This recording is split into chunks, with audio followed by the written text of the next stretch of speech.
हरे राम राम राम हरे हरे. हरे राम राम राम हरे हरे कृष्ण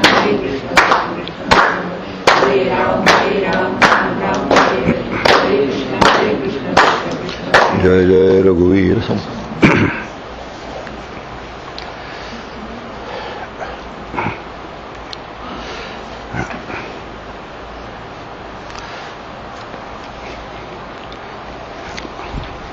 आपल्यासमोर एक मंत्र आहे. मंत्र वाचत नाही कारण त्याचा पुन्हा अर्थ वाचून मंत्र वाचून वेळ जातो जास्त. अर्थाकडे लक्ष देऊया. या आत्म्यासंबंधी फारसं कोणाला ऐकायला मिळत नाही असं पहिलं विधान आहे. दुसरं विधान आहे ऐकलं तरी समजत नाही, कितीही जरी ऐकलं तरी समजत नाही.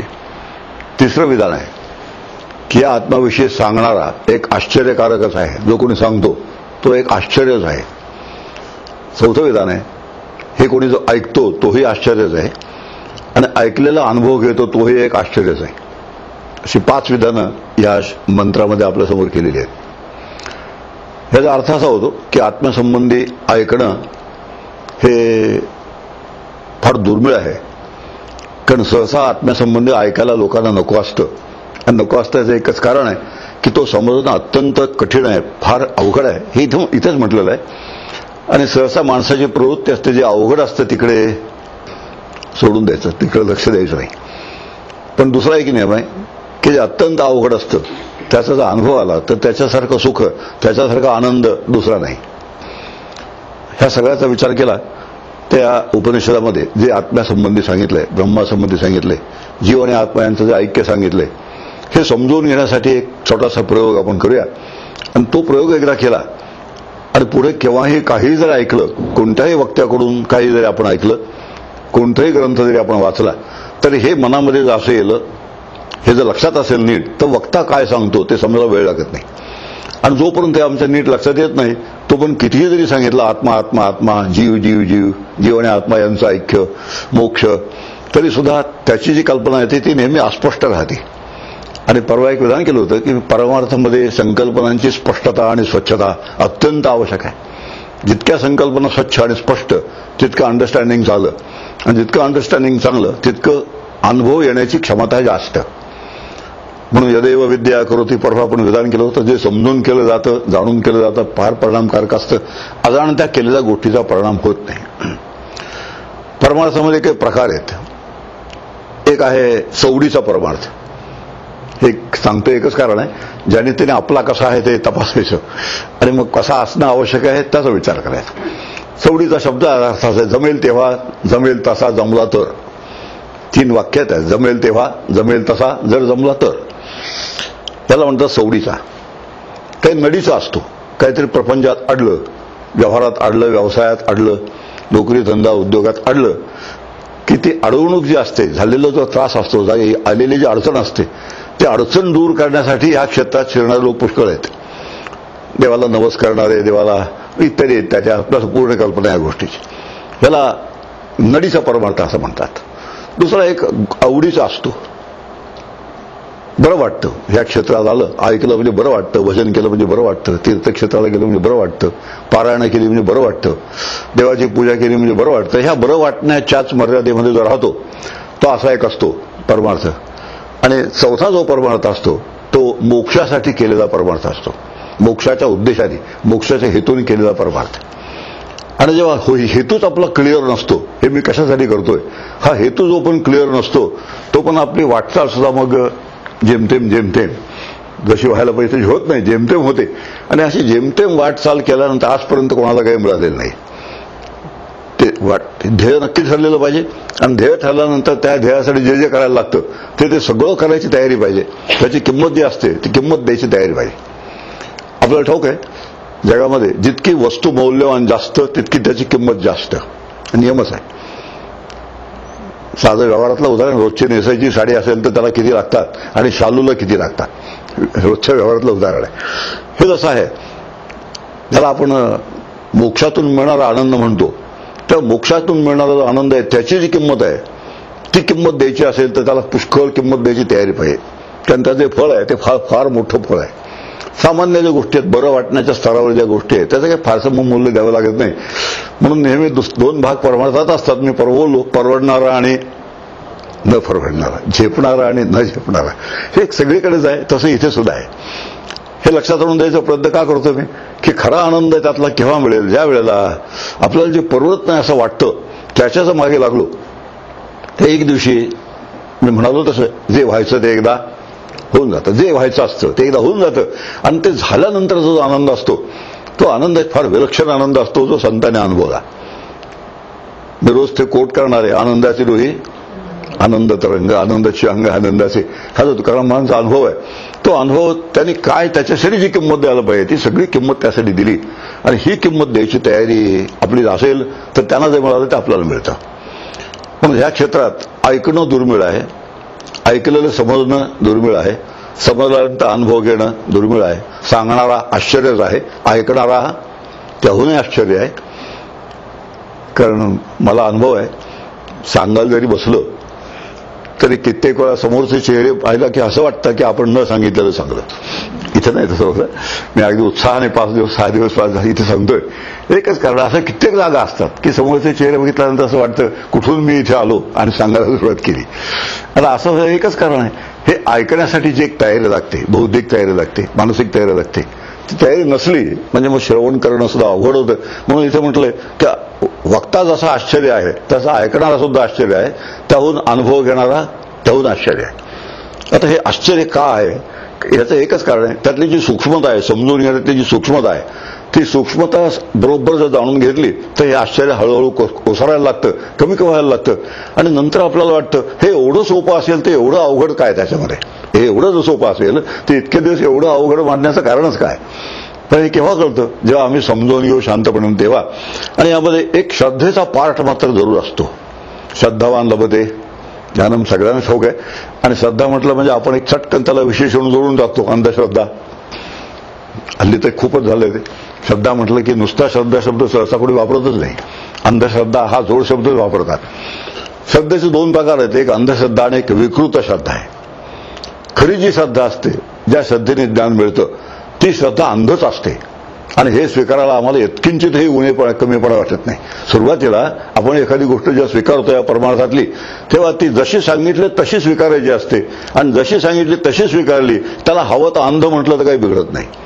तर विकृत श्रद्धा वेगळी आणि अंधश्रद्धा वेगळी, या दोन्हीतला फरक आपण लक्षात घेऊया. हे मुद्दा मांडण्याचं एकच कारण आहे की एक जागा अशी येते की ज्या वेळेला श्रद्धेने ते सांगितलेलं स्वीकारल्याशिवाय अनुभव आपण बदलत जात नाही. अस्ति इति उपलब्धव्य यामध्येच आहे की आत्मा आहे असा त्याचा निश्चय करावा. आणि तो असा निश्चय सांभाळत आपण साधना केली तर एक दिवशी तो उपलब्ध होतो. अस्ति इति उपलब्धव्य, तो आहे असा निश्चय ठेवावा. आणि असा निश्चय ठेवला की एक दिवस तो असल्यामुळे अनुभव दिल्याशिवाय राहत नाही, अनुभवाला आल्याशिवाय राहत नाही. पण सुरुवातीला तो आहे असा विश्वास ठेवला पाहिजे. आणि आहे असा विश्वास ठेवण्यासाठी श्रद्धेची अत्यंत आवश्यकता आहे. म्हणून मी एक विषय मांडला होता परवा, श्रद्धेचा विकास.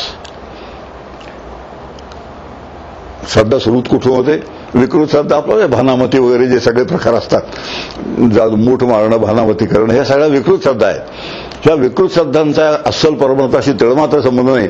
पण अंधश्रद्धा मात्र परमार्थात अपेक्षित आहे. शब्द ऐकायला बरा नाही वाटत. अंधश्रद्धा अशी कशी चांगली असेल होती, अशीच बरोबर कशी असेल, अंध जर असेल तर बरोबर कशी. आता हळूहळू त्या श्रद्धेचा विकास कसा होतो त्यात थोडासा आपण अभ्यास करूया. आणि हा अभ्यासाचा हेतूच असा आहे की इथे जे आता सांगितलं जाणार आहे ते श्रद्धेने स्वीकारलं तर अनुभवापर्यंत बदल जाईल. शेवटी श्रद्धा हे सुद्धा साधनच आहे. ज्या क्षणी अनुभव येतो श्रद्धेचा विषयाचा, त्या क्षणी श्रद्धेचंही काम संपतं. काल आपण पाहिलं सिस्टीम आहे, बसवून दिलेली घडी आहे. ती घडी वापरली की घडी जशी सोडून द्यायची असते, बसवून दिलेली घडी, तसं श्रद्धा हे सुद्धा साधनच आहे. श्रद्धा हे साध्य नाही आहे. पण साध्यपर्यंत पोचण्यासाठी श्रद्धे या साधनाची आवश्यकता आहे. असं आम्हाला खूप जणांना वाटतं की श्रद्धा हेच, श्रद्धा असली म्हणजे झालं. ज्ञानदेवांची फार छान उभी आहे, नुसदयाची श्रद्धा झोंबो पाहसी परमपदा तरी तैसे हे प्रबद्धा सोबे नव्हे.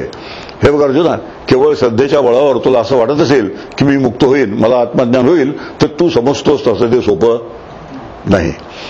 ज्ञानेश्वरी वाचायला लागलं, गाथा वाचायला लागलं, दासबोध वाचायला लागले, या सगळ्या गोष्टी अशा स्पष्टपणे आपल्या डोळ्यासमोर येतात. म्हणजे केवळ श्रद्धा पुरत नाही, पण श्रद्धेशिवाय भागत नाही. जसं काल आपण एक विधान केलं की बुद्धीशिवाय आत्मज्ञान होत नाही, पण बुद्धीला मात्र आत्मज्ञान होत नाही. असं विधान ऐकायला चमत्कारिक वाटतं. बुद्धीशिवाय तर नाही, पण बुद्धीला तर नाही. काल त्याची वाटणी केली आपण की बुद्धीला परोक्ष ज्ञान होतं आणि अपरोक्ष ज्ञान म्हणजे अनुभवाचं ज्ञान बुद्धी बाजूला सारल्याशिवाय होत नाही. यो बुद्धे परतस्तु साहा, आहे प्रमाण आहे त्याचं. भगवद्गीतेमध्ये यो बुद्धे परतस्तु साहा, की जो बुद्धीच्या पलीकडे आहे. आणि बुद्धीच्या पलीकडे एखादी गोष्ट असू शकते हे आपल्याला पटत नाही. कारण प्रत्येक गोष्टीचा संबंध मनाशी, बुद्धीशी, चित्ताशी, अहंकाराशी जोडण्याची जबरदस्त सवय आपल्याला लागली. म्हणून या चारीला सोडून काय असू शकेल असं आपल्याला खरं वाटत नाही. आणि जे खरं वाटत नाही ते खरं वाटून घेणं तात्पुरतं, याला श्रद्धा असं म्हणतात. आता तात्पुरतं म्हणायचं एकच कारण आहे की ज्या क्षणी अनुभव येतो त्या क्षणी श्रद्धेचं कामच संपतं. म्हणून श्रद्धा हे एक साधन आहे, हे अगदी खूप लक्षात ठेवायचं. खरं म्हणजे इथे एक छान विधान केलंय, नाही अध्रुवेन प्राप्यते हे ध्रुवम तत्. म्हणजे आत्मा नावाची वस्तू जी आहे स्थिर अढळ अशी आहे की कोणत्याही ढळणाऱ्या पदार्थाने अढळ वस्तूचा अनुभव येत नाही. कोणत्याही ढळणाऱ्या साधनाने अढळ असलेल्या वस्तूचा अनुभव येणार नाही. आता ही सगळी ढळणारी साधनं आहेत. मन, बुद्धी, चित्त, अहंकार ढळणारी साधनं आहेत. नाम, श्रद्धा सगळी ढळणारी साधनं आहेत. आणि कोणत्याही ढळणाऱ्या साधनाने अढळ अशा साधण्याचा अनुभव येणार नाही, अढळ असा साध्याचा अनुभव येणार नाही. हे हळूहळू हळूहळू आपण पटवून घेत, समजवून घेत पुढे वाटचाल केली तर एक दिवशी जे समजायला पाहिजे ते इतकं छान समजतं की नंतर समजायसारखं काही शिल्लक राहत नाही. पण आता तिथेच आहे प्रश्न की गोडीचा परमार्थाचा प्रकार आपला कोणता आहे त्याच्यावरती अवलंबून आहे. आता ओवे आठवायला लागतात, सांगायला लागतो. ज्ञानदेवांची ओवी आहे, आवडी आणि लाजवी. काय आहे? किस्से आणि न बोलू तरी ते काही. एखाद्या गोष्टीची आवड असेल तर त्याची लाज कशी वाटेल? एखाद्या गोष्टीचं वेळ लागलं तर आपल्याला भूल पडणार नाही असं कसं होईल? तर जर आवड निर्माण झाली असेल तर त्याच्यामध्ये लाज वाटण्याचं काही कारण नाही. लाज इन द सेन्स की असं सुरुवातीला वाटतं बरं का, तुम्ही ह्याच्यात कसे हो, असे खूप जण विचारतात. मला अजून लोक प्रश्न विचारतात, तुम्ही डॉक्टर असून असे कसे झालात? आता असे कसे झालात म्हणजे काय मोठी चूक केली का, काय घोटाळा काय केलं तरी काय, याचा अर्थ असं. मग आम्ही असं वाटतं सुरुवातीला जरा दबून जावं, बेताबेताने जावं, फारसा कोणाच्या लक्षात येणार नाही अशा बेताने जावं, असं संकोच होऊन जातो. आणि असा संकोच होत असेल त्याचा अर्थच असा आहे की तुम्हाला खरी आवड निर्माण झालेली नाहीये. पण खरी आवड निर्माण झाली असेल तर संकोच वाटत नाही. व्यसन लागलं असेल तर भूल पडल्याशिवाय राहणार नाही. मग असं जेव्हा व्यसन लागतं त्याच वेळेला या क्षेत्रात आपल्याला पुरेपूर प्रगती करता येते. व्यसन जर लागलं नाही तर ती गोष्ट बेताबेताने सगळं जमलं तर जमेल तेव्हा जमेल तसं. 3 वाक्य फार छान आहे ते. जर जमलं तर, जेव्हा जमेल तेव्हा, जसं जमेल तसं. ह्या पद्धतीने इथे काही होत नाही. ते जसं जमायला पाहिजे तसंच जमायला पाहिजे असा. म्हणून श्रद्धेचा एक त्यामध्ये विचार आहे. त्या श्रद्धेसंबंधी थोडा विचार आपल्यासमोर मांडतो आणि मग आज जो मुख्य विषय आहे जीव आणि आत्मा त्याच्या संदर्भामध्ये तो विषय आपल्यासमोर मांडतो. आणि तो मांडण्याचा हेतू असा, केव्हाही जीव हा शब्द आला की आपल्या मनात जराही शंका राहणार नाही. केव्हाही आत्मशब्द आला केव्हाही शंका राहणार नाही. त्या दोघांचं आपापसात नातं काय आहे यासंबंधी जराही मनात संशय राहणार नाही.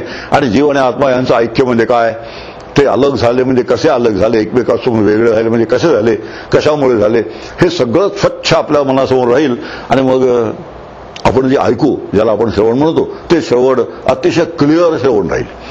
नाही तर होईल काय, जोपर्यंत कोणत्याही वक्त्याने जीव म्हटलं म्हणजे झालं तिथल्या तिथेच थबकतं. खूप म्हणतात माझ्या जीवाला चैन पडत नाही. त्याला विचारतो म्हणजे कोणालाही चैन पडत नाही, ते काही म्हणायचं नाही, विचारायचं नाही. ते आपल्याकडे खास वैशिष्ट्यच आहे. शब्द म्हणल्याशिवाय सोडायचा नाही, त्याचा अर्थ बळीच माहीत असणार नाही. आता ही जी शोकांतिका आहे परमार्थामध्ये, ती शोकांतिका नको असेल तर ते शब्द समजून अत्यंत महत्वाचं आहे. आणि शब्दाचं अपूर्व महत्व आहे परमार्थामध्ये. आणि त्याचबरोबर शब्दाचं अरण्य सुद्धा आहे परमार्थामध्ये.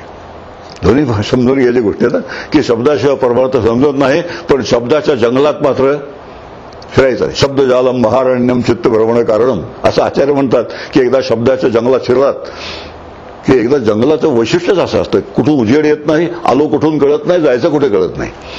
असं हे परमार्थशास्त्राचे शब्द आहेत. त्या शब्दाच्या जंगलात शिरलो तर ह्या जंगलात आम्ही का आलो हेच कळत नाही, बाहेर कसं पडायचं हे कळत नाही. मग जंगलामध्ये जसा माणूस भरकटत राहतो त्याप्रमाणे शब्दांच्या जंगलात, परमार्थशास्त्राच्या जंगलात आम्ही फिरत राहू. जागोजागी संतांनी आपल्याला सावध केलेलं आहे, जागोजागी जागं केलेलं आहे. आणि या सगळ्या संतांच्या शिकवणीतून बरोबर पुढे गेलो तर त्याचा एकच त्याला उपाय आहे, संतांच्या सांगण्यावर पूर्ण विश्वास, आणि त्याला श्रद्धा असं म्हणतात.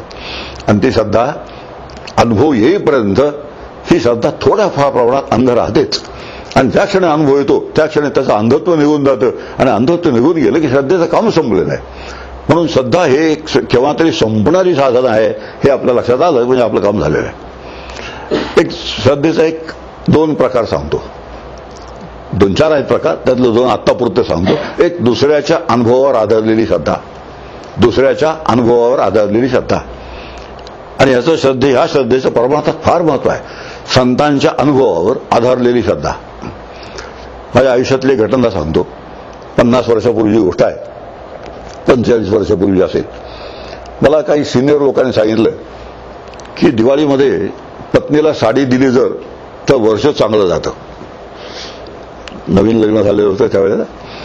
आता साडी संबंधी मला काहीही ज्ञान नव्हतं, अजिबात ज्ञान नाही. चांगली साडी कशी असते अजिबात माहिती नाही, पण ती तर दिली पाहिजे. बरोबर, ते सरप्राईज दिलं पाहिजे असं असतं. आणि पुन्हा तर सरप्राईज दिल्याशिवाय त्यातलं ती खरी जी मजा असते ती सरप्राईजमध्ये असते, त्यामुळे बरोबरही घेऊन जाता आलं नाही.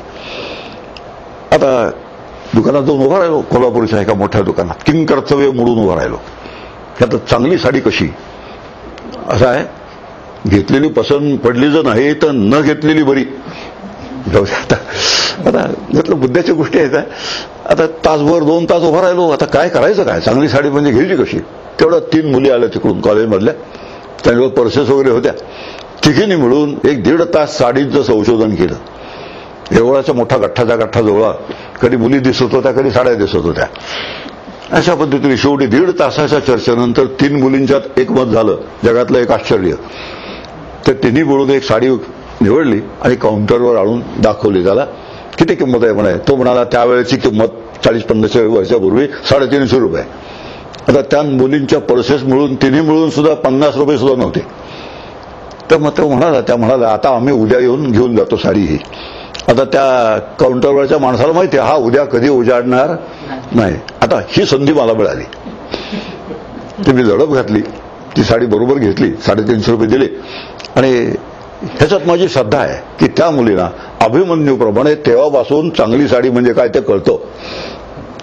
अभिमन्यू म्हणजे आता उदाहरण कळलं असेल, केव्हापासून अभिमन्यू जसा गर्भाशयात असल्यापासून त्याला ते ज्ञान होतं, त्याप्रमाणे मुलींना साडी संबंधी उत्कृष्ट ज्ञान असतं अशी श्रद्धा. आणि ती श्रद्धा ठेवल्यानंतर ती साडी घेतली, घरी दिली आणि समोर ठेवल्यानंतर किती सुंदर साडी आहे असं म्हणाल्या. पण ताबडतोब शंका आली, तुमच्या बरोबर कोण आलं होतं. आता हे सोडून द्या. आता यातून एक गोष्ट आपल्या लक्षात आली की दुसऱ्याच्या अनुभवावर आधारलेली श्रद्धा असते, ती श्रद्धा आपल्याला कामाला येते. हे जसं आहे आत्ता सांगितलं तसं एक्झॅक्टली तसं तुकाराम महाराजांचा अनुभव आहे. त्यांना जे अनुभव आले ते लिहून ठेवले. ज्ञानदेवांनी त्यांचे अनुभव लिहून ठेवले, समर्थांनी त्यांचे अनुभव लिहून ठेवले. आणि त्यांनी लिहून ठेवलेल्या अनुभवावर आम्ही श्रद्धा ठेवली आणि त्या अनुभवाकडे ते कसे पोचले, काय साधना करून त्या अनुभवापर्यंत पोहोचले ह्याच्यावर जर आम्ही विश्वास ठेवला तर ते जिकडे गेले तिकडे आम्ही जाऊ. फक्त एकच अडचण आहे की ह्याच मंडळींच्या पलीकडे जायचं नाही. मात्र निवृत्ती ज्ञानदेव, सोपान मुक्ताबाई, एकनाथ नामदेव, तुकाराम रामदास ह्या मंडळींच्या पलीकडे फारसं करून जाऊ नये. आणि ह्याचं कारण ते सेफ आहेत, त्यांच्यापासून आपल्याला धोका काही नाही आहे. आणि ह्याने जे लिहून ठेवलेलं आहे त्या लिहून ठेवल्याच्या अनुरोधाने मागे मागे गेलं तर आपल्याला तो अनुभव येऊन जातो. आता हा दुसऱ्याच्या अनुभवावर आधारलेली श्रद्धा आहे, तशी स्वतःच्या अनुभवावर आधारलेली श्रद्धा असते. हे जरा ऐकायला विचित्र वाटतं. मग एकदा अनुभव आल्यावर श्रद्धेची गरजच काय हो.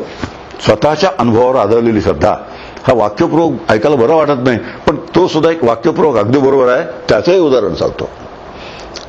माझ्या एका छोट्या मित्राबरोबर, छोटा म्हणजे आकाराने छोटा होता, 5 फूट उंचीच्यापेक्षा कमी वजनाने खूप हलका असा, त्याला घेऊन मी एकदा गणपतीपुळेच्या समुद्र किनाऱ्यावर गेलो. आम्ही दोघंच गेलो. त्याला पोहता येत नव्हतं म्हणून काठावर बसला.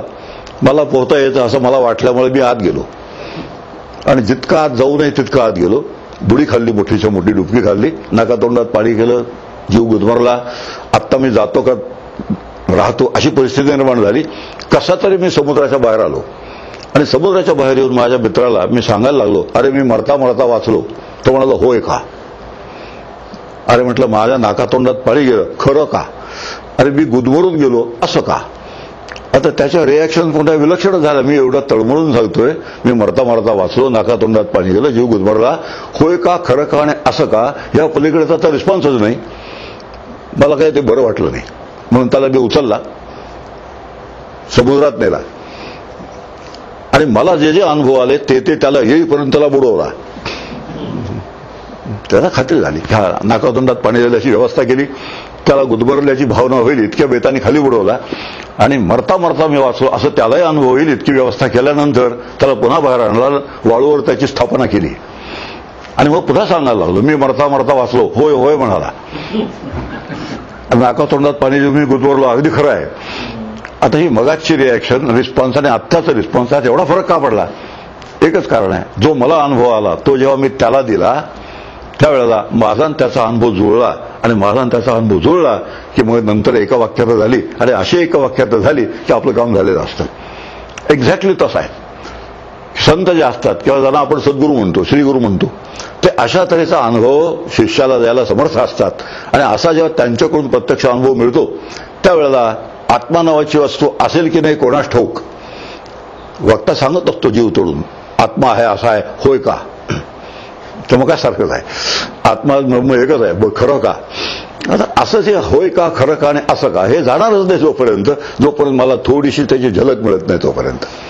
आणि ही झलक मिळाली की आपला जो अविश्वास असतो की आत्मा नावाच्या नुसत्या गोष्टी सांगतात, काहीतरी कपोल कल्पित असतील, मनोरंजनात्मक गोष्ट असेल, त्यांना काही उद्योग नव्हता म्हणून हे करत बसले, अशा पद्धतीचे आमच्या जे रिॲक्शन्स असतात त्या सगळ्या रिॲक्शन्स नाहीशा होतात ज्या वेळेला आपल्याला थोड्या वेळ अनुभव येत होतो. म्हणून स्वतःच्या अनुभवावर आधारलेली श्रद्धा नावाची श्रद्धा खूप महत्वाची श्रद्धा आहे.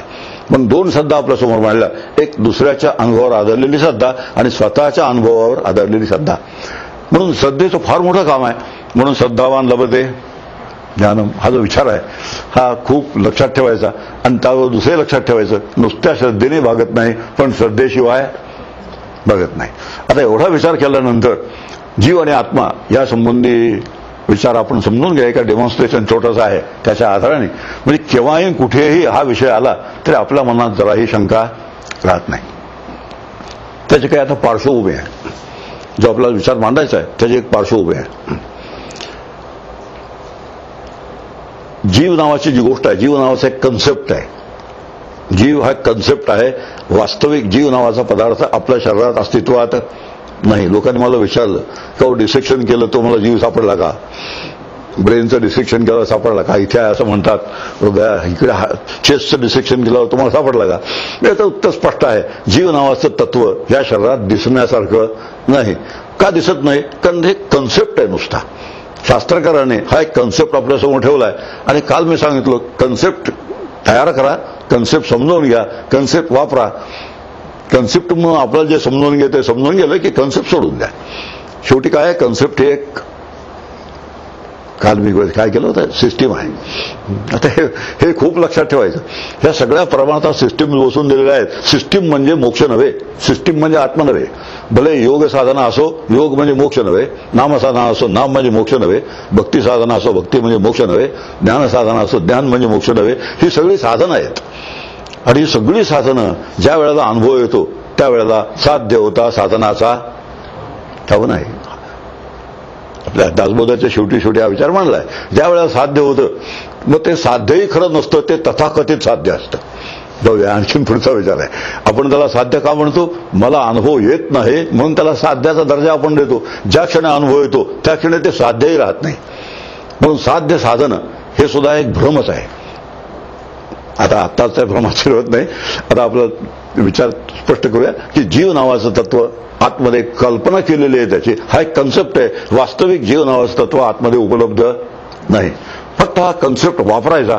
कन्सेप्ट वापरला की जीव आणि आत्मा यांचं ऐक्य कसं आहे ते समजून घ्यायला मदत होते. आता जीव नावाचा कन्सेप्ट आहे ते 3 घटक आहेत. पहिला घटक आहे आत्मा, दुसरा घटक आहे बुद्धी आणि तिसरा आहे बुद्धीमध्ये आत्म्याचं पडलेलं प्रतिबिंब. असे तिन्ही मिळून जीव नावाचा एक कन्सेप्ट तयार होतो. जीव हा कन्सेप्ट तयार होतो. एक आत्मा, दुसरं बुद्धी आणि बुद्धीत पडलेलं आत्म्याचं प्रतिबिंब, असे तीन मिळून जीव हा एक कन्सेप्ट तयार होतो. म्हणून जीव हा एक कन्सेप्ट आहे, त्याचे हे तीन घटक आहेत. हे तीन घटक आहेत, त्यातला बुद्धी हा जो घटक आहे तो वेदांत शास्त्राप्रमाणे स्वच्छ आहे. स्वच्छ आणि स्वच्छ असल्यामुळे त्यामध्ये प्रतिबिंब घेण्याची क्षमता आहे. म्हणजे काय ते आता प्रयोगाचं आपल्या समोर समजावून सांगणार आहे सगळं.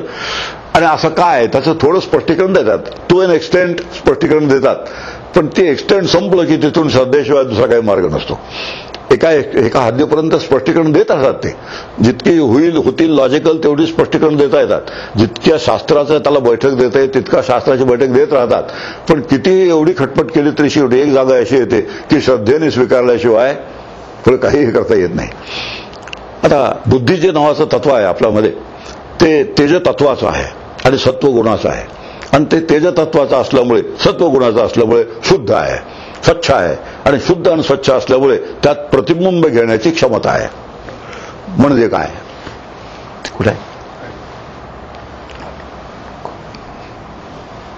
हे आपल्यासमोर काचेची वस्तू आहे. आता ही काचेची वस्तू शुद्ध आहे, स्वच्छ आहे. आणि ही काचेची वस्तू शुद्ध स्वच्छ असल्यामुळे शेजारी बॅटरी जर ठेवली तर बॅटरीचा प्रकाश यामध्ये पसरतो, फाकतो. का फाकतो? हे शुद्ध आणि स्वच्छ आहे म्हणून. त्याप्रमाणे आपली जी बुद्धी आहे, बुद्धी नावाचं तत्व आहे, ते शुद्ध आणि स्वच्छ आहे म्हणून त्यामध्ये आत्मप्रकाश घेण्याची क्षमता आहे. आत्मप्रकाश त्यात फाकतो. यावरून ते समजून घ्यायचं, यावरून ते समजून घ्यायचं, अंदाज करायचा त्याचा, ह्याच्यावरून त्याचा अंदाज करायचा. आणि एकदा अंदाज आला की मग जीव आणि आत्मा यांचं ऐक्य म्हणजे काय, ते कसं होतं, ते का झालं पाहिजे, हे सगळ्या गोष्टीचा हळूहळू आपल्याला कळायला लागतात. आता ही बुद्धी आहे, ही स्वच्छ आहे आणि ते आत्मप्रकाश घेण्याची त्यात क्षमता आहे.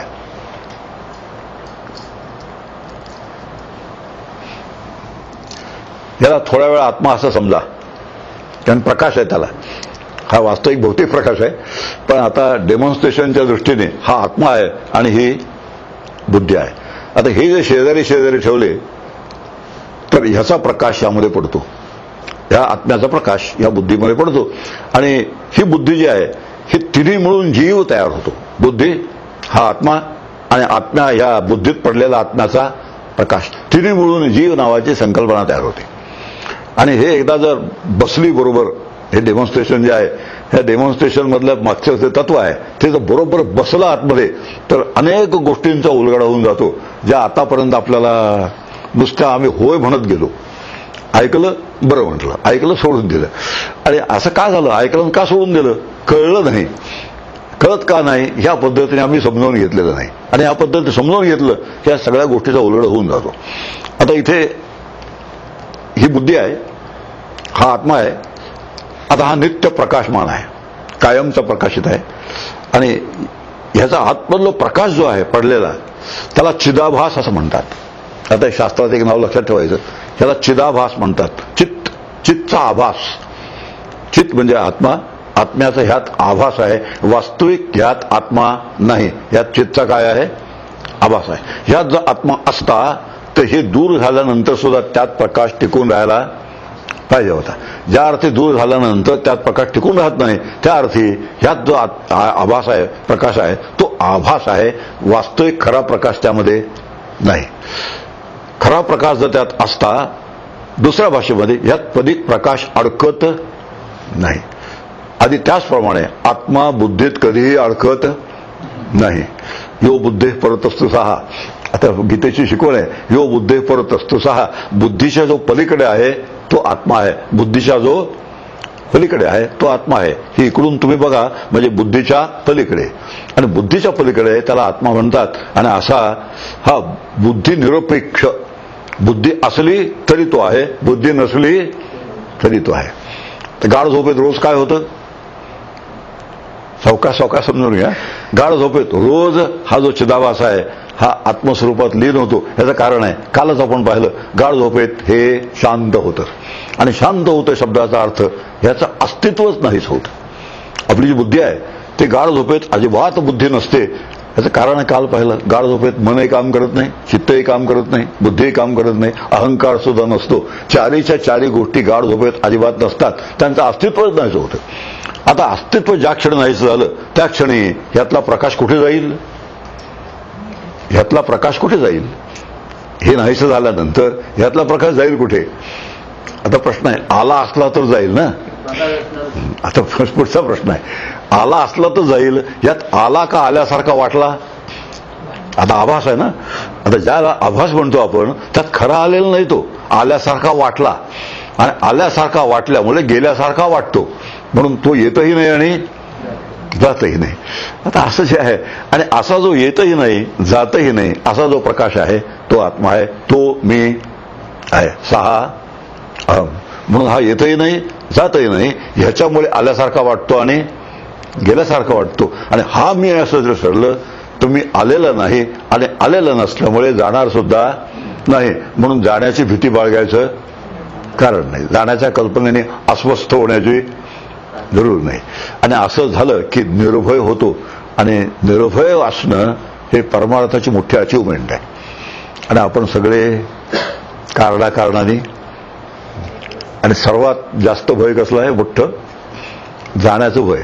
ही जी सिस्टीम आहे ती सिस्टीम आम्हाला कन्व्हिन्स करते हे तू आहेस आणि हे नित्य आहे, कधी न जाणार आहे, येत नाही आणि येत नाही म्हणून जात नाही. जे येतं ते जातं, जे येतच नाही ते जाईल कसं? पण येतच नाही म्हणजे ते नाही असं नाही. हा आणखी एक बारकाव आहे त्याच्यामध्ये. आपल्याला काय काहीतरी आल्याशिवाय ते आहे असं आपण म्हणत नाही. एखादं आलं पाहिजे, घरात एखादी वस्तू आली की मग ती आहे. जर आलीच नसेल वस्तू तर मग ती नाही. पण हे आली आणि गेली हे दोन्ही सापेक्ष आहे. म्हणजे येतच नाही आणि येत नसल्यामुळे जात नाही, पण आहे मात्र नक्की. आता हे जरा समजून घ्यायचं. वस्तू येत नाही, वस्तू जात नाही. का जात नाही? येतच नाही म्हणून जात नाही. पण येत नाही जात नाही म्हणून ती नाही असं मात्र नाही. आणि असं जे काय असतं त्याला आपण सत असं म्हणतात. असं पहिल्या दिवशीच्या प्रवचनामध्ये आपण तो थोडा प्रयोगही केला होता, आणि त्यामध्ये त्या प्रयोगामध्ये सत म्हणजे काय आपण समजून घेतलं होतं. आता ही रोजच पंचायत आहे की त्या दिवशी असणारे आज नाहीत, आज असणारे त्या दिवशी नव्हते. आता त्यामुळे आता त्यांना तोच पुन्हा गोष्ट ती समजावून सांगायची गोष्ट ते अवघड आहे. त्याचा एकच उपाय आता की जे करून ठेवलेलं आहे, फिल्मिंग जे करून ठेवलेलं आहे ते जर पाहिलं पुन्हा पुन्हा तर पुन्हा पहिल्यापासून सगळ्याच्या सगळं व्यवस्थित कळेल. म्हणून आज जे आलेले आहेत त्यांनी त्यावेळेचं पाहावं, त्यावेळी आज जे आलेलं नाही त्यावेळेचं आहे ते पाहावं, त्यावेळी नव्हते त्यांनी आजचं पाहावं. अशा पद्धतीने ते सुसंगत जर करून घेतलं तर तो विषय पूर्णपणे समजेल. आणि दरवेळी काय पुन्हा ते समजावून सांगणं शक्य नाहीये. म्हणून येतही नाही जातही नाही, पण त्याचा अर्थ ते नाही असं मात्र नाही. मग जन्माला कोण आलं? हा जन्माला कोण आलं? जीव. जीव जन्माला येतो, जीव जगतो आणि जीव मरतो. जीव जन्माला येतो, जीव जगतो, जीव मरतो. हा जन्माला येत नाही म्हणून जगतही नाही आणि म्हणून मरतही नाही. आता हे समजायला जरासं अवघड आहे. जो जन्माला येतो तेच जगेल ना, जे जन्मालाच येत नाही ते जगेल कसं? आणि जे जगतच नाही किंवा जगण्या मरण्याचा प्रश्न ते मरेल तरी कसं?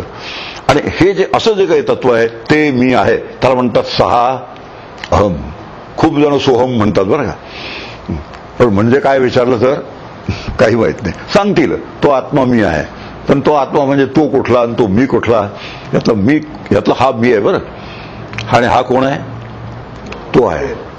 आता थोडस सहा अहम, सहा अहम, सोहम, सहा अहम, सहा अहम. आता आपण जेव्हा सोहम म्हणतो तर सोहम शब्दाचा हा अर्थ असा होतो की ह्यातला जो आहे तो खरा मी नाही आहे. ह्यातला जो आहे म्हणजे हा जो आहे तो खरा मी आहे, हा जो आहे तो खरा मी आहे, खरा नाही आहे. हा कसा आहे मग? येणारा, टिकणारा आणि जाणारा. वाढदिवस कोणाचा होतो? वाढदिवस याचा होतो. आता वाढदिवस याचा होतो आणि समजा एक वर्षी माझा वाढदिवस माझ्या नातेवाईकांच्या लक्षात राहिला नाही, आपल्याला कसं वाटतं? इतकं मी यांच्यासाठी केलं, खस्ता खाल्ल्या वगैरे वगैरे सगळं करून साधा माझा वाढदिवस लक्षात राहत नाही. आणि असा वाढदिवस लक्षात राहत नाही म्हटलं की आपण जेव्हा राग येतो तर त्यावेळेस जो साधक असतो त्याला मुळीच राग येणार नाही. तो म्हणेल माझा वाढदिवस नाहीच तर करतील कसा, आणि मला अभिनंदन माझं करतील तरी कसं? उलट ते अभिनंदन करत नाही हेच बरोबर आहे, कारण त्यांना कळतं की मी जन्माला आलेलं नाही म्हणून. आता हे काय सांगितलं, बारीक बारीक गोष्टी असतात आणि बारीक बारीक गोष्टींनी माणसं नाराज होतात की माझ्यासारखाचा वाढदिवस हा लक्षात नाही, काय म्हणजे इतकं सगळं सगळ्यांसाठी करून सुद्धा माझा वाढदिवस साधा लक्षात राहत नाही, यांच्या काय चाललंय काय, असं बारीक बारीक गोष्टीने आपण नाराज होतो. आणि बारीक बारीक दुःख जे असतात हे दरवर्षी येण्याचा संभव असतो. काय येतात, कारण आपला वाढदिवस आपल्या लक्षात असतो, दुसऱ्याच्या लक्षात खात्री नसते. अशा बारीक गोष्टी असतात. त्यामुळे आपल्यालाही कळतं की हा जो आहे तो मी आहे असाच आतमध्ये निर्णय असेल तर ह्याच्या संबंधी जो विचार आहे, ह्याच्या संबंधीचा विचार गौण होऊन जातो. आता इथे एक आपण घेऊया,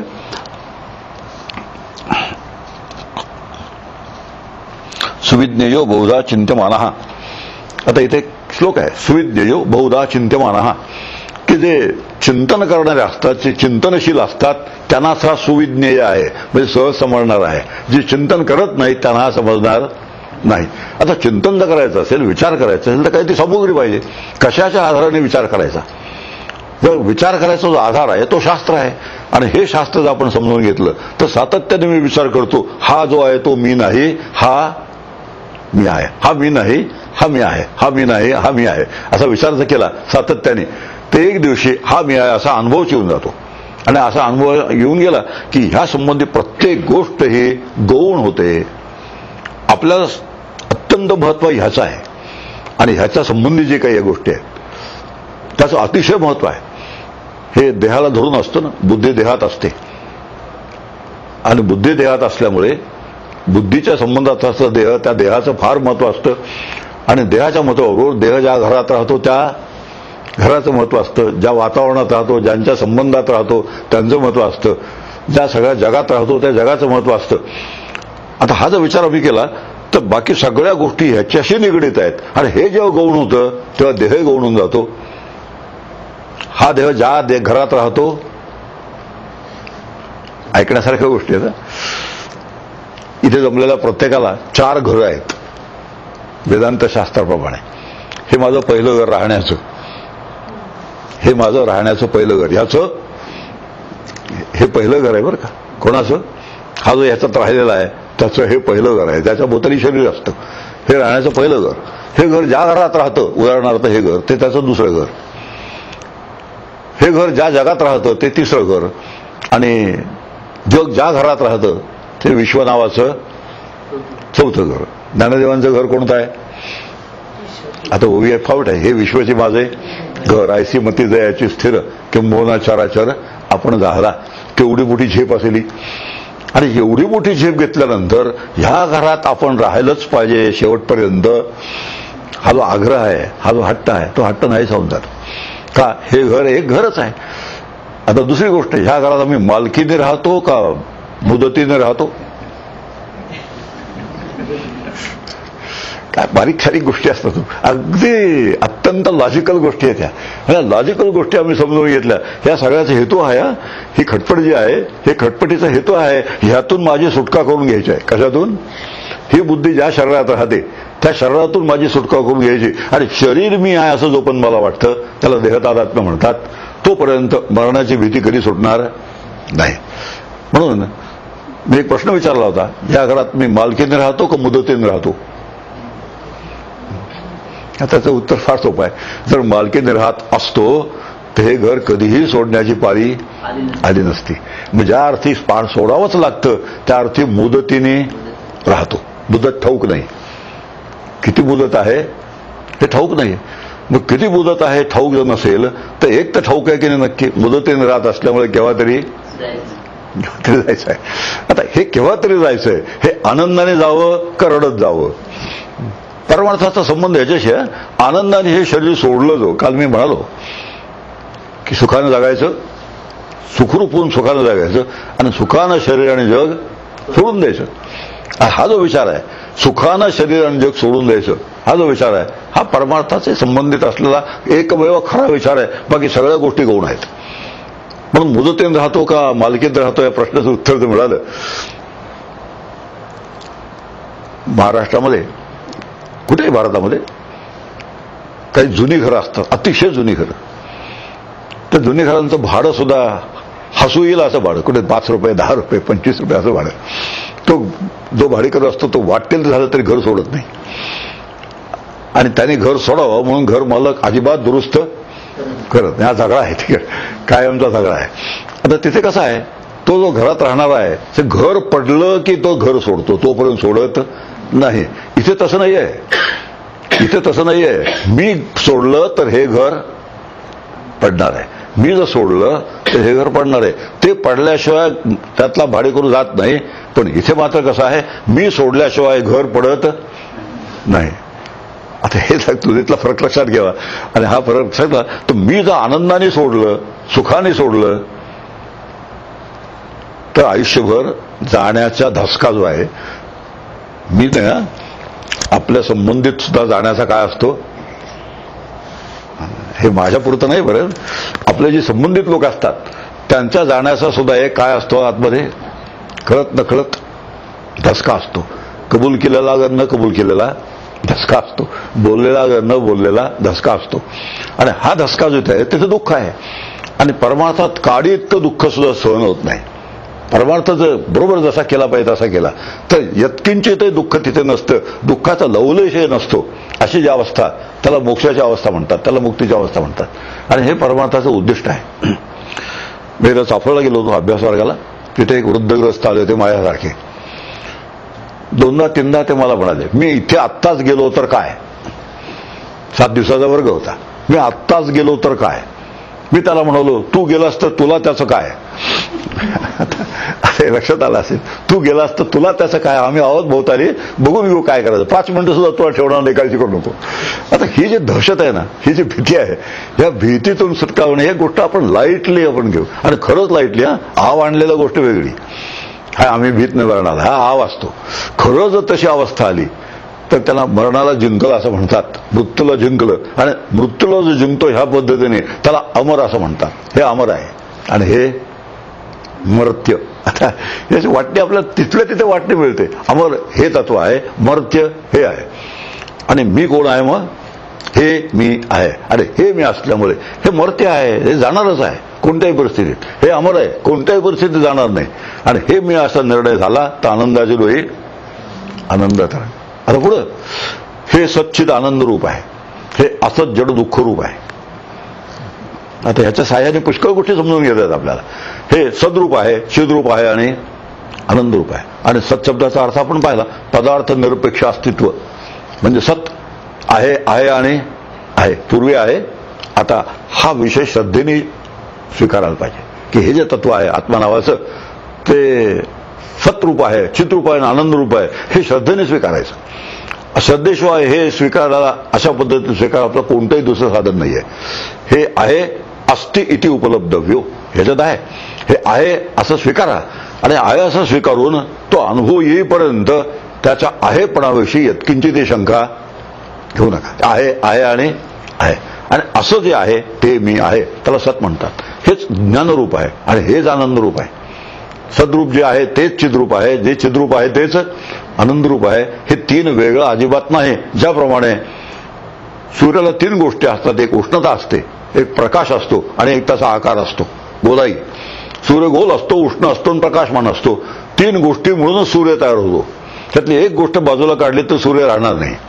अगदी त्याप्रमाणे आत्मा जो आहे तो सद्रूप आहे, चिद्रूप आहे आणि आनंदरूप आहे. आणि असा जो आत्मा तो मी आहे. आता पुढचा विषय, ऐकणारा कोण आहे, बोलणारा कोण आहे, ऐकणारा कोण आहे, चव घेणारा कोण आहे. इथे सगळं आहे बरं का. पुढे सगळा विषय ह्याच्यामध्ये आहे. चव हा घेतो, याला चव नाही आहे. ऐकतो हा, हा ऐकत नाही. पाहतो हा, हा पाहत नाही. कारण ऐकण्याची, पाहण्याची, चव घेण्याची साधनं ह्याला आहेत. ह्याला म्हणजे बुद्धीला. बुद्धी शरीरात राहते ना, बुद्धी शरीरात राहते.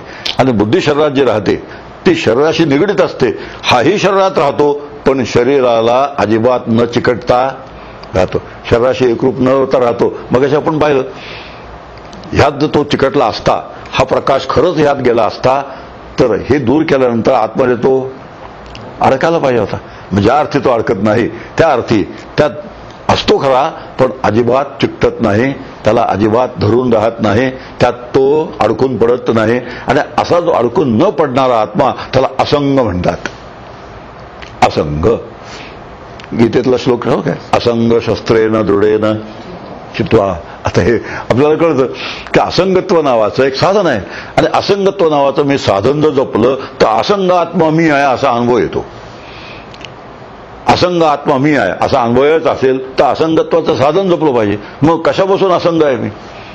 कशा कशाचा संघ असतो आपल्याला?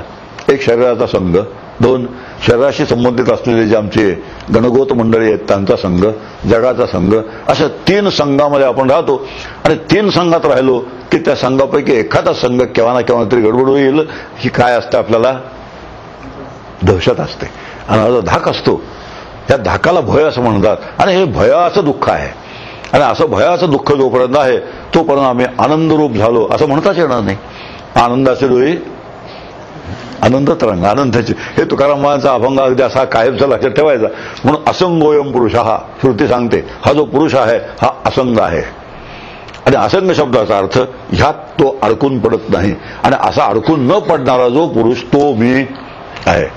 आणि असं जर कळलं तर देहात तर मी आहे पण देहात मी अडकलेला नाही. प्रपंचात तर मी आहे पण प्रपंच माझ्यात नाही. आता असं जर लक्षात आलं, प्रपंचात मी आहे पण प्रपंच माझ्यात नाही. व्यवसायात मी आहे पण व्यवसाय माझ्यात नाही. आपलं तसं नाही होत. आम्ही प्रपंचात असतो आणि प्रपंच आपल्यात असतो. प्रपंच आपल्यात असल्यामुळे प्रपंचाचं अनावश्यक चिंतन होत जातं. काय होईल आणि आपण पाहिलं काय होईल आणि कसं होईल. अखंड दहशत आहे, काय होईल कसं होईल, काय होईल कसं होईल. आणि त्याचं कारण आहे प्रपंच आतमध्ये भरला ठासून की ते काय होईल कसं होईल सुरू झालं. पण हे शास्त्र आपल्याला सांगतं की ह्याच्यात मी आहे हा खरा आहे पण ह्याच्यात हे नाही आहे. आता काय ह्याच्यामध्ये हे आहे पण हे ह्याच्यामध्ये नाही. आणि ह्यालाच म्हणतात असंगोयम पुरुष हा. ह्याला ह्याचा संग होत नाही पण ह्याच्याशिवाय हे ऍक्टिव्हेट होत नाही. आता छान शब्द आहे नवीन आपल्या मोबाईल फोनमुळे आपल्याला तो शब्द आता बरोबर मिळाला की बुद्धी जी आहे ही बुद्धी ऍक्टिव्हेट होते. ह्याचा संपर्क आल्याबरोबर बुद्धी ऍक्टिव्हेट होते. आणि ती ऍक्टिव्हेट झाली की ऐकायला यायला लागतं, डोळ्याने दिसायला लागतं, जिभेला चव कळते, स्पर्श करायला लागतो. गाढ झोपेत त्यातली एकही गोष्ट होत नाही. ह्याचं कारण आहे गाढ झोपेत हे ऍक्टिव्हेट होत नाही. ह्याचं कारण ते नसतंच.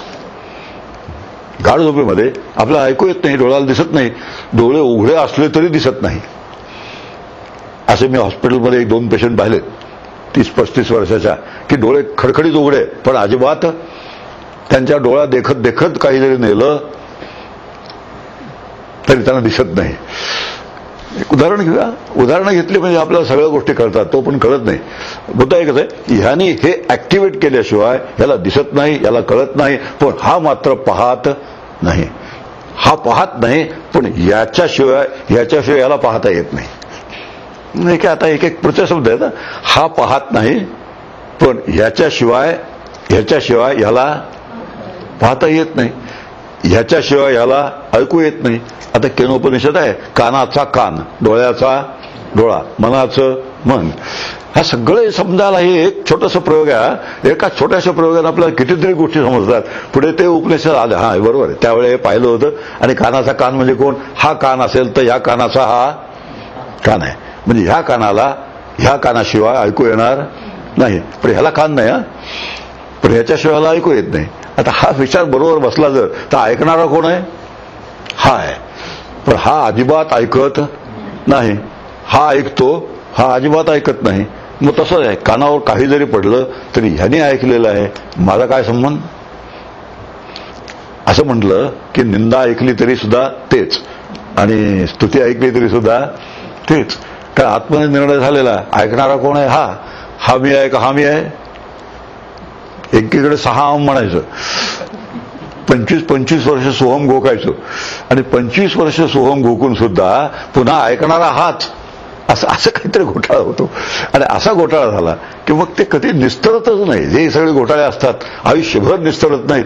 आणि आपल्याला वाटतं झाला आपण काहीतरी करतोय, आपला परमार्थ चालू आहे, असा भ्रम निर्माण होतो. आणि हा भ्रमातून सुटका पाहिजे असेल तर ज्ञानाशिवाय, खरं काय ते कळल्याशिवाय आपल्या भ्रमातून कधी सुटका होण्याची शक्यता नाही. म्हणून ऐकणारा हा आहे पण ह्याला ऐकू येत नाही, ह्याला कान नाहीत. चालणारा हा आहे, हा चालत नाही कारण ह्याला पाय नाहीत.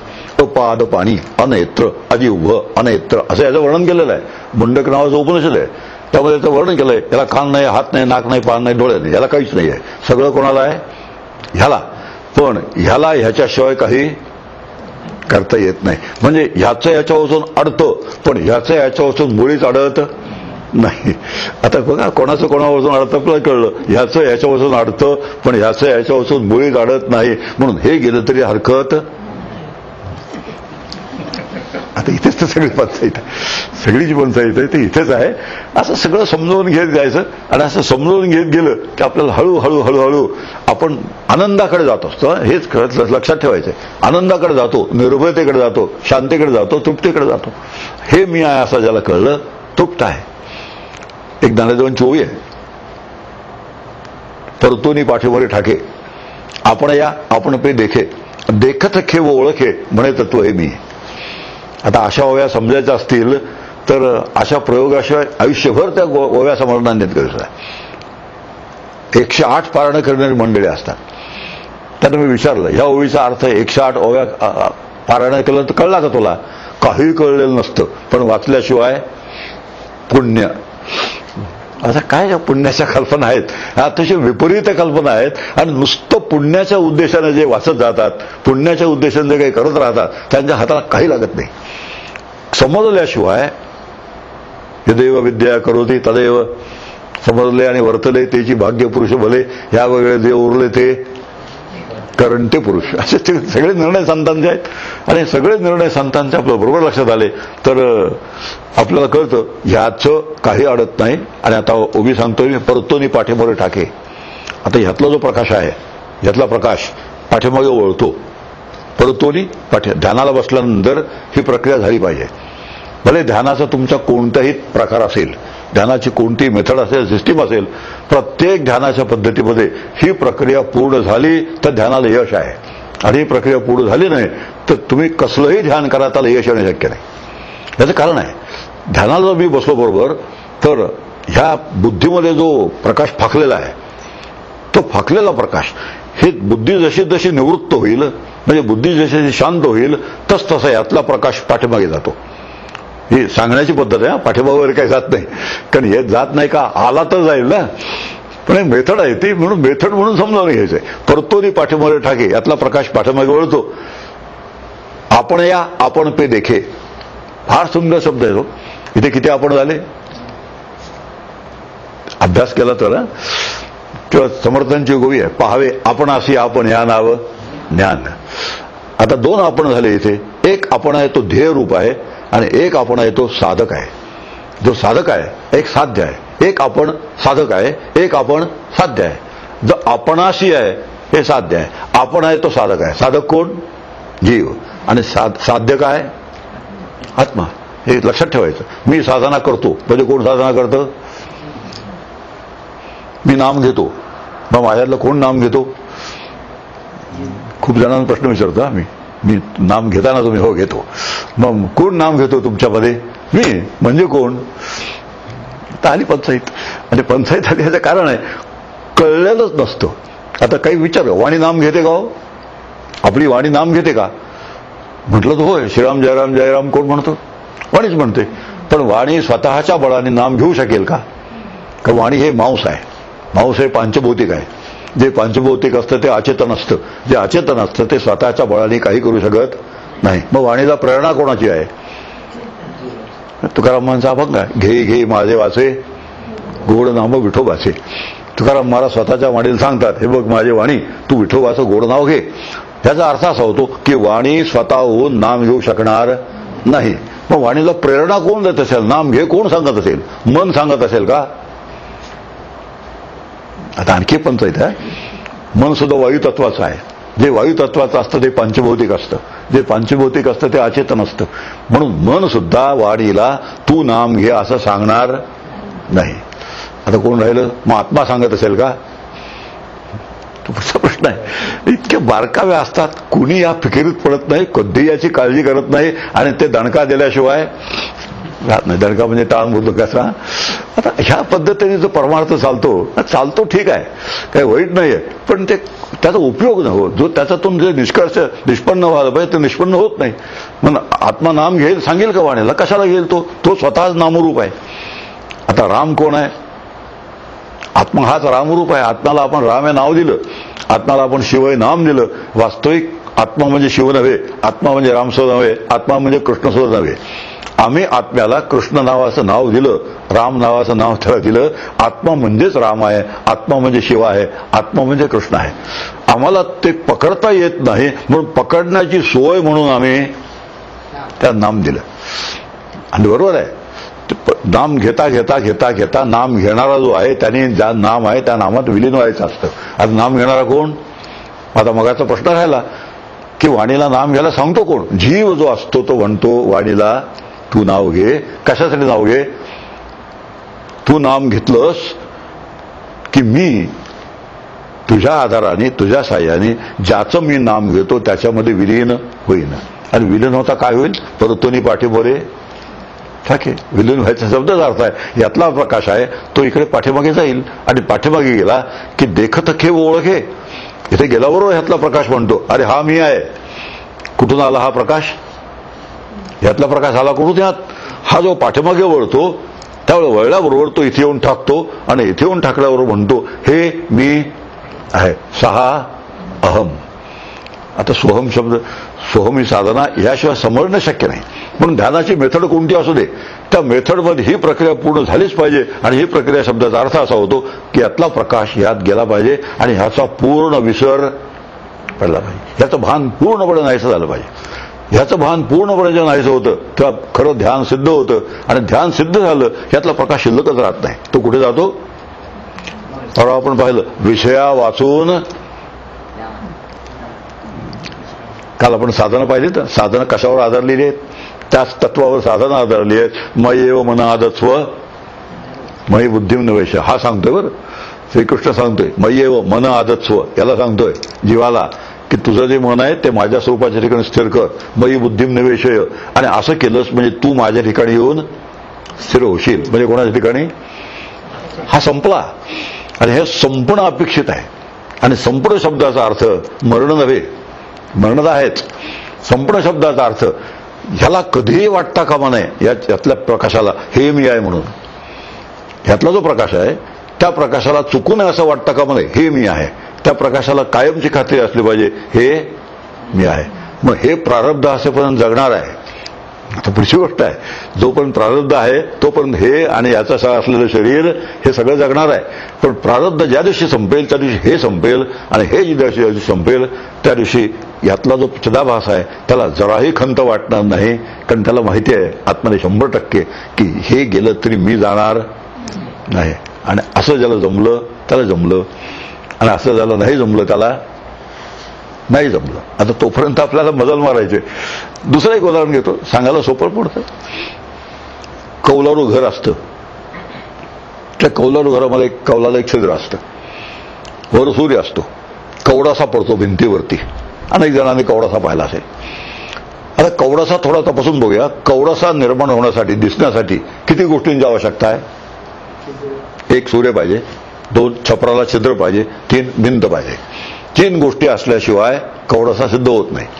आता समजा ते काही काळाने छिद्र बुजलं कौलातलं, कवडासा कुठे जाईल? हो, तुझा कवडासा जाईल कुठे? त्याचं एकच उत्तर आहे, जिथून आला तिथे जाईल. खरंच तिथून आला का? खरंच तिथून आला का? खरंच जर आला असता तर छिद्र बुजवल्यावर सुद्धा तो राहायला पाहिजे तिथे. आता कसे विचार कसे असतात, तर्क कसे असतात. जर कवडासा सत्य असता तर छिद्र बुजवल्यानंतर सुद्धा कवडासा टिकून राहायला पाहिजे. मग ज्या अर्थी तो टिकून राहत नाही, छिद्र बुजवला की जातो, त्या अर्थी कवडासा खरा नाही. त्याप्रमाणे जीव सुद्धा खरा नाही, दृष्टांत आहे. एकेका दृष्टांताने एक गोष्ट समजून घ्यायची. आणि हा आलेला आहे, जो आलेला असतो तो ह्यामुळे भासतो. हे नसलं तर तो नाही. झोपेते नाहीसं होतं, ध्यानाच्या वेळेला नाहीसं होतं, मृत्यूच्या वेळेला नाहीसं होतं. 3 वेळेला ह्या नाहीसं होऊन जातो. मी जेव्हा ध्यानाला बसतो, जेव्हा खरंच ध्यान जमलं, एक ध्यान अजबच असतात. मी खूप जण ध्यानाला बसलेले लोक पाहिलेत. असे शाल बिल घेऊन बसतात बरं का डोक्यावरून, आणि 5 मिनिटं झाली की अशा शाली डोलायला लागतात इथपासून इथपर्यंत. याचा अर्थ असा होतो की की ध्यानाला बसल्यानंतर झोप लागल्याशिवाय खरं जे ध्यान असतं ते खरं ध्यान होतच नाही. फार क्वचित खरं ध्यानचं असतं. म्हणून आपला विचार असा दृष्टीने चाललाय की खरं जे आहे, अस्सल जे आहे ते अस्सल व्हायचं असेल तर ह्याचा विसरच पडला पाहिजे. 3 वेळा विसर पडतो. एक झोपेत विसर पडतो, एक समाधीच्या वेळी विसर पडतो आणि मृत्यूच्या वेळेला नाहीचंच होऊन जातं म्हणून विसर पडतो. म्हणून मरणाची वेळ आल्यानंतर सुद्धा यातल्या प्रकाशाला खात्री असली पाहिजे, हे मी नाही. कोण मी आहे? हे मी आहे. आता आणखी एक विचार आहे. तुम्ही करून अकर्ता शब्दप्रयोग वाचला असेल, ऐकला असेल. भोगून अभोगता, करून अकर्ता. आता समजायला सोपं आहे. करून अकर्ता, भोगून अभोगता. भोगणारा कोण? यातला. अभोगता कोण? हा. करणारा कोण? हा. न करणारा कोण? हा. करून अकर्ता, भोगून अभोगता. श्रीकृष्णाचं वर्णन आहे आणि ते आत्म्याचं वर्णन आहे. आत्मा कशाच्या रूपाने करतो? ह्याच्या रूपाने करतो, हा काही करत नाही. ह्याच्या रूपाने भोगतो, हा काही भोगत नाही. पण ह्यातला जर निर्णय असेल की मी हा नाही, हा मी आहे, तर दैनंदिन जीवनातले भोग घडत असताना सुद्धा आतमध्ये मी भोगता आहे ही जाणीव निर्माण होणार नाही. आणि ती जाणीव निर्माण झाली नाही की भोग असले तरी रामकृष्ण हरी, नसले तरी रामकृष्ण हरी. आता यामुळे जी एक दैन्य येतं, दैन्य येतं किती. आता किती दिवस झाले होय अमुक गोष्ट खाल्लेली नाही, असे ती येतच की नाही. थोडंसं आठवडे तर फार दिवस झाले हो, भजी खाऊन फार दिवस झाले. आता अगदी ती खाल्लीच पाहिजेत. भजी खाऊ नये असं नाही, हा. पण आता ती नाही खाल्ले तर असं अस्वस्थ झालं की समजा आता काहीतरी गडबड झालेली आहे. आता हे जे काय आहे, जीवनमुक्ताचं एक मोठं लक्षण असतं की ते अमुक पदार्थ पाहिजे. आणि हट्ट ज्याला म्हणतात, हट्ट नसतो. आला तर खाईल बरं का तो. तर माझी जेवायची पंचायत होईल नंतर. इतकं तुम्ही सांगता तर तुम्हाला आता काहीच द्यायची जरूर नाही. आता असं ते होऊ नये म्हणून मला ती थोडी काळजी घ्यायला लागते. आता ह्याचा अर्थ असा होतो की ते खाणार नाही असं नाही, पण ते खाल्लंच पाहिजे. ते नाही तर आता बेचैनी वगैरे ज्याला म्हणतात, ते कुठल्याच गोष्टीत काही झालं तरी बेचैनी नाही. हे जाण्याची वेळ आली, बेचैनी नाही. दुसऱ्याचा आपल्या संबंधिताच जाण्याची वेळ आली, बेचैनी अजिबात नाही. दाखवावी लागतं काय वेळाला. ते सुद्धा अप्रॉप्रिएटली तुम्ही दुःखी दिसला पाहिजे. हे आणखी गोष्ट आहे. अप्रॉप्रिएटली तुम्ही दुःखी दिसला पाहिजे, कारण समाजामध्ये राहायचं असतं तुम्हाला. आणि समाजात राहायचं असेल तर ते सुद्धा साधकांना जपावं लागतं बरं. की अप्रॉप्रिएटली तुम्ही नाही दुःखी दिसला तर म्हणून तिला दगड आहे. मला ही पदवी मिळालेली आहे. माझ्या धाकट्या मुलीचं जेव्हा लग्न झालं तेव्हा तिला तिच्या सासरी नेऊन सोडायची वेळ आली. लग्न झाल्यानंतर तर माझी पत्नी गेली पळून. मी काय म्हणे करणार नाही, तुम्ही ते काम करा, तुम्ही दगड आहात. मग त्यानंतर माझी भावाची बायको होती, ती हजर होती. देशमुखांच्या सगळ्या मुली तुम्हीच पोचवा म्हणे. जितके लग्न होतील तितकी सासरी त्यांना घालून द्या, कारण तुमच्यावर त्याचा परिणाम होत नाही. मग कसं रडलं पाहिजे, म्हणजे मग काय झालं, बरोबर आहे, दुसपुसलं पाहिजे, रडलं पाहिजे, ओक्साबोक्षी रडलं पाहिजे. जा मुली जा, दिल्या घरी तू, ती रेकॉर्ड लावली पाहिजे. इतकं सगळं झाल्याशिवाय त्या लग्नाला शोभा नसते. आणि ह्याला आपण काय म्हणतो, दैनंदिन प्रपंच. काय म्हणूया आता, कसं काय चालू आहे, शांतता. काय चालू आहे, कोर्ट चालू आहे. तसं दुःख, प्रपंच चालू आहे. या दोघांचं अतूट नातं आहे. प्रपंचाचं आणि दुःखाचं अतूट नातं आहे. आणि अतूट नातं तुटण्यासाठी ही सगळी खटपट करायची असते. ते नातं तुटलं की प्रपंच अत्यंत आनंदरूप आहे, असं तुकाराम महाराज म्हणतात ना. आनंदाचे डोळे, त्यांच्या दृष्टीने सगळा प्रपंच आनंदरूपच आहे. त्यांच्या दृष्टीनं आनंदरूप असेल तर आमच्या दृष्टीने दुःखकारक काय आहे? मग त्याचं एकच कारण आहे, त्यांची दृष्टी आम्हाला मिळालेली नाही. का मिळालेली नाही? त्यांनी जे लिहून ठेवलंय ती दृष्टी कशी मिळवा, त्याप्रमाणे आम्ही त्यांच्या मागे गेलो नाही. का मागे गेलो नाही? त्यांच्यावर श्रद्धा ठेवली नाही. कधीकधी पुन्हा ह्याना त्या पद्धतीने मूळ जागेवर येणारच आहे. म्हणून हा जो विचार आहे आपण आता पाहिला की ह्याला जीव असं म्हणतात. हा जीव मूळचा खरा नाही आहे, हा मूळचा आहे, हा आहे. आणि ह्या जीवाला कायमचं जर भान असेल, हे मी आहे, तर जीवनातल्या सगळ्याच्या सगळ्या समस्या सोडून जातात. आणि हे निर्मलम, निष्कलम, शांतम, शुद्ध, बुद्ध, नित्य याची विशेषण आहेत सगळी. अनादि, अनंत, नित्य, आद्य, सत्य. कशाची विशेषण आहेत? ह्याची सगळी विशेषण आहे ती. हा अनादि आहे, आद्य आहे, नित्य आहे, सत्य आहे, एक निर्मल आहे, निष्कल आहे, शांत आहे. आता बघा, सोहम म्हणायचं आणि आपण अशांत असायचो. शोभित का हो? हे मी आहे असं गोकायचं रोज. 12 वर्ष झाली आम्ही गोकतोय ते मी आहे सोहम. पण ते जर शांत असेल आणि ते मी असेल तर मी कसं पाहिजे? मग मी शांत पाहिजे. इकडे तर अशा शांतीचा पत्ता नाही आणि सोहम म्हटल्याशिवाय सोडत नाही. आता हा जो काही विसंवाद आहे, हा विसंवाद याचं एकच कारण आहे की खरं जे आहे ते जाणून घेतलेलं नाही. जाणून घेतल्यानंतर साधनात रूपांतर केलेलं नाही. आणि साधनात रूपांतर नाही केलं की अनुभव दूर राहतो. आणि अनुभव दूर राहिला की सगळं जे राहतं ते सगळं शोकांतिकाच असते. परमार्थाची शोकांतिका जे सगळे एकच कारण आहे, सगळं समजावून घेऊन जसंच तसं फॉलो करणं श्रद्धा ठेवून. हे जोपर्यंत जमत नाही तोपर्यंत परमार्थ एक शोकांतिका होते. हे निष्कला आहे, कला नाही. याला चंद्राला कला असतात. अमावस्येपासून पौर्णिमेपर्यंत, पौर्णिमेपासून अमावस्येपर्यंत. तसं आम्हालाही कला असतात. अत्यंत आनंदापासून अत्यंत दुःखापर्यंत आणि अत्यंत दुःखापासून अत्यंत आनंदापर्यंत. अमावस्येचं दुःख आणि पौर्णिमा सुखाची यामध्ये सारखे काय चालू असतात? हेलकावे चालू असतात. आता याला म्हणतात सकल आणि हे निष्कल. हे सकल आहे म्हणजे कला सगट आहे.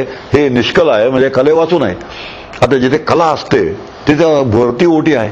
सुखाची भरती आहे आणि दुःखाच्या रूपाने ओटी आहे. अशी भरती ओटी जिथे चालू आहे तिथे अस्वस्थता आहे. जिथे अस्वस्थता आहे तिथे अशांती आहे. जिथे अशांती आहे तिथे सुख नाही. अशांत सुखतो सुखम.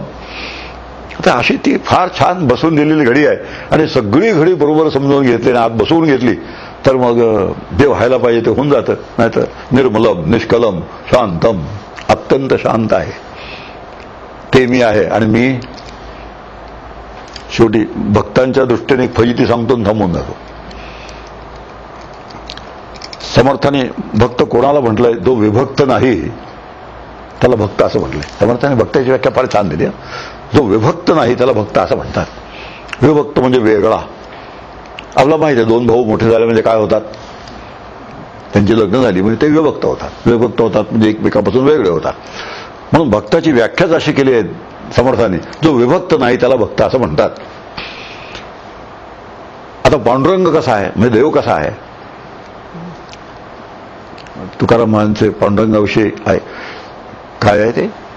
सुखरूप ऐसा दुजा कोण सांगा माझ्या पांडुरंगासारखा. तुकाराम महाराज आव्हान देतात की माझ्या पांडुरंगासारखा, रामासारखा, कृष्णासारखा, शिवासारखा कोणी सुखरूप आहे का दाखवा. याचा अर्थ असा होतो की विठ्ठल सुखरूप आहे. मी विठ्ठलाचा भक्त आहे म्हणजे त्यापासून वेगळा नाही. त्यापासून मी वेगळा नसेल तर मी कसा पाहिजे? मग साधं गणित आहे, छोटं कॅल्क्युलेशन आहे. विठ्ठल जर सुखरूप असेल, मी विठ्ठलाचा भक्त असेल मग त्यापासून वेगळा नसेल तर मी पण सुखरूप पाहिजे. आता मी जर सुखरूप नसेल तर मी भक्त आहे का विभक्त आहे? म्हणून आम्ही सगळ्यांनी स्वतःचा परिचय करून देताना मी भक्त आहे असा चुकून सुद्धा परिचय करून देऊ नये. काय परिचय करून द्यावा? मी विभक्त आहे आणि भक्त होण्याचा प्रयत्न करतोय. इतकं प्रामाणिकपणा ह्या क्षेत्रात आपल्याला पाहिजे. आणि हा प्रामाणिकपणा येतो केव्हा? मी स्वतःला जाणलं तर. आणि हे जाणायचं कशाच्या आधाराने? संत सांगतात त्याच्या आधाराने जाणायचं. आणि संत सांगतात त्याच्या आधाराने जाणलं की आता पुन्हा आलं, हा विभक्त आहे का भक्त आहे? पुन्हा याच्याशी गाडी आली. जोपर्यंत हा मी असं समजतो तो पण विभक्त आहे. आणि ह्यातला कळला हा मी आहे की काय झाला? भक्त झाला. म्हणून भक्तीच्या क्षेत्रात हाच नियम, ज्ञानाच्या क्षेत्रात हाच नियम, योगाच्या क्षेत्रात हाच नियम. तुम्ही साधना पद्धती कोणती असू दे, हे जे काय ही घडामोड आहे ही घडामोड तर चुकतच नाही. योगाचा पहिला काय? अथ योगानुशासनम योगश्चित्तवृत्ती नरोधा तदा गंतु स्वरूपे अवस्थानम. तिसरा आहे योगसूत्र. तदा गंतु स्वरूपे अवस्थानम. तदा गंतु स्वरूपे अवस्थानम. ह्याचं जे आहे ह्याला इथपर्यंत जाऊन पोचतो. हा जो आहे हा स्वरूपामध्ये अवस्थान पावतो म्हणजे पुन्हा चिदाभास आत्मरूप होऊन जातो. मग भक्तीची भाषा तीच आहे, योगाची भाषा तीच आहे. योग म्हणजे जोडणं. कशाला काय जोडायचं? हा ह्याला जोडायचा. मूळचा जोडलेलाच आहे. मूळचा जोडलेलाच आहे. कधीही याहून वेगळा नाही. फक्त हे सत्य मानल्याचा परिणाम म्हणून हे खरं वाटायला लागलं. हे खरं वाटायला लागलं की त्याच्या संबंधित असलेले देह खरा वाटायला लागला, देह खरा वाटायला लागला, जग खरं वाटायला लागलं. आणि जग खरं वाटायला लागलं की हे सगळं जायची दुःख ही आलीच त्याच्या पाठोपाठ आलीच. म्हणून हे जे एक छोटासा हा प्रयोग आहे, त्या छोट्याशा प्रयोगाने आपल्याला खूप गोष्टी समजावून घेता येतात. आणि याच्यापुढे मला विश्वास वाटतो की असं काही जरी ऐकलं तरी सुद्धा डोळ्यासमोर काय येईल, हे येईल. आणि असं आलं हे आपण स्वतः घरी करून पाहावं. हे काय सामुग्री सोपं आहे जमवायला. रोज आपलं देवाच्या पूजेच्या ठिकाणी हे 2 ठेवावे. आपलं देव असतात ना, ते देवामध्ये हे 2 ठेवून द्यायचे. आणि देवामध्ये हे 2 ठेवून झालं की एकीकडे देवाला नमस्कार करायचा आणि एकीकडे ह्याला नमस्कार करायचा. कारण देव हा तेच आहे, देव हा एकच आहे ना. जर आपण देव म्हणतो तोच हा आहे, आणि त्याला आपण भक्त म्हणतो तो विभक्त, म्हणजे भक्त नव्हे, हा आहे. आता ह्याला हा विभक्ताला इथे जायचं आहे नाही, ह्या विभक्ताला भक्त व्हायचं असेल त्याने हे विसरलं पाहिजे. हे विसरायचं असेल तर नामात तरी विसरलं पाहिजे, ध्यानात तरी विसरलं पाहिजे, ना तर ज्ञानात तरी विसरलं पाहिजे, योगाने तरी विसरलं पाहिजे. हे विसरल्याशिवाय दुसरी गती नाही. हे देवघरात हे ठेवली जोडी अशी छोटीशी रोज पूजा करायला. आता त्याचाही परिणाम काय होईल, ह्याच्यावरही हळद कुंकू जाईल पुन्हा. आणि ह्याच्यावर हळद कुंकू गेलं की ह्याचं पूर्ण अवमूल्यन झालं म्हणून समजा हरकत नाही. ह्याचा जो हेतू आहे तो हेतूच विस्कळीत होऊन जाईल. ह्याचं पुन्हा आम्ही हळद कुंकू घालून सुरुवात केली पूजा करायला तर. आणि आमच्या भक्त मंडळीमध्ये एक फार मोठी गडबड आहे, ते ज्याच्या त्याच्यावर ते हळद कुंकू घालायचं. आणि त्याचं हळद कुंकू घातलं की त्याच्यावर पाणी सोडल्यासारखंच होतं. आणि असं पाणी सोडलं किंवा त्याचं आपलं जे नातं आहे खरं, ते खरं नातं कधी अनुभवाला येत नाही, ते खरं नातं कधी जुळत नाही. विस्कटलेलं असतं का खरोखर? खरोखर विस्कटलेलं नसतं ना, पण विस्कटल्यासारखं वाटतं ते पुन्हा जोडून घ्यायचं असतं. असं आहे. नाम घेणाऱ्यांच्यासाठी एक गोष्ट सांगतो, बसलेली ती. माझ्याकडे एक महाराज आले होते, त्यांना विचारलं, ते म्हणाले मला तपासलं जाणं. ते म्हणाले डॉक्टर साहेब तुम्ही नाम घ्यायला सुरुवात करा. मी त्यांना प्रश्न 40-50 वर्षापूर्वी गोष्ट मी त्यांना विचारलं, माझ्यावर नाम घ्यायची पाळीच का आली हो? माझ्यावर नाम घ्यायची पाळीच का आली असा प्रश्न त्यांना आयुष्यात कोणी विचारला नव्हता. त्याचा परिणाम असा झाला, त्यांनी मला असं उत्तर दिलं की सगळे डॉक्टर नास्तिक असतात. हे उत्तर.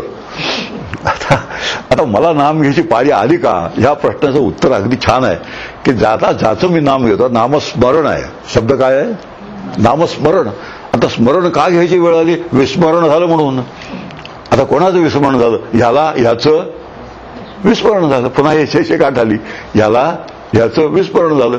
आता ह्याचं स्मरण करून द्यायचं असेल तर त्याने काय केलं पाहिजे? नाम घेतलं पाहिजे. आणि ह्याने नाम घेतलं आणि स्मरण केलं जर, तर नाम घेता घेता काय होतं? नामाचा जो नामी आहे त्याच्यामध्ये हा विलीन होऊन जातो आणि मग विभक्ताचा भक्त होतो. आता कुठेही गेलं तरी ही प्रक्रिया जी आहे ती सुटतच नाही. योगाने असू दे, ज्ञानाने असू दे, भक्तीने असू दे, कोणत्याही पद्धतीने असू दे, ही प्रक्रिया पूर्ण झाली तर जिंकली. आणि ही प्रक्रिया नाही पूर्ण झाली, तुम्ही वाटेल ते केलं असलं तरी त्याला फारसा अर्थ राहत नाही. म्हणून हे उद्यापासून कुठे ठेवावं? देवघरात ठेवावं. आणि त्याच्यावर काय व्हावं? त्याची आरती एखादी तयार करावी छानपैकी आणि ती आरती म्हणत राहावं. काय असं ते काही ते मेकॅनिकल गोष्टी होऊन जातात नंतर. आणि त्या मेकॅनिकल गोष्टी झाला की त्यातला जो खरा आनंद असतो, त्यातलं खरं जे घ्यायचं असतं आणि आतमध्ये रुजवायचं असतं ते तसंच राहून जातं. उद्या कुंडली कवर विठ्ठल.